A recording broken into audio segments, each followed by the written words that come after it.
मी ऐकत होतो आणि मंत्री महोदयांनी देखील प्रत्येक प्रश्नाला अतिशय योग्य उत्तर दिलेलं आहे।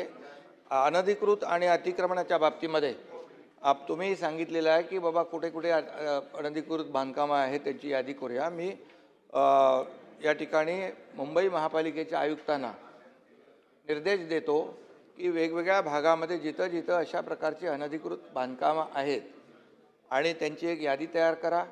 ती अनधिकृत बांधकामं ज्या प्रकारची आहेत त्याचं एक वर्गीकरण आपण करू आणि अनधिकृत बांधकामं जी आहेत ती आपण त्याची यादी करून त्याच्यावर नियमाप्रमाणे कार्यवाही करू।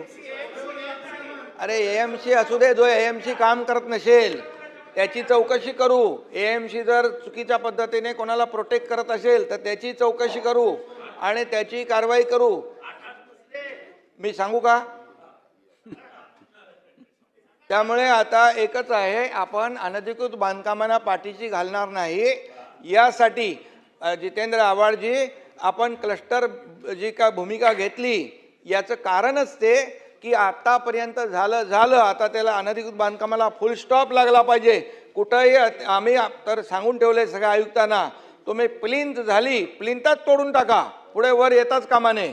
त्यामुळे बिलकुल अनधिकृत बांधकामांना पाठीशी सरकार घालणार नाही आणि जे कोणी अधिकारी या बाबतीमध्ये पाठीशी घालत असतील तर त्यांची चौकशी करून कारवाई केली जाईल। आपण सूचना केलेली आहे या बाबतीमध्ये देखील आयुक्तांना मी सांगेन, कारण फुटपाथ हे लोकांना चालण्यासाठी आहे, ते चालण्यासाठीच राखीव असले पाहिजे आणि त्यामुळे आयुक्तांना या बाबतीमध्ये निर्देश दिले जातील। ठीक आहे।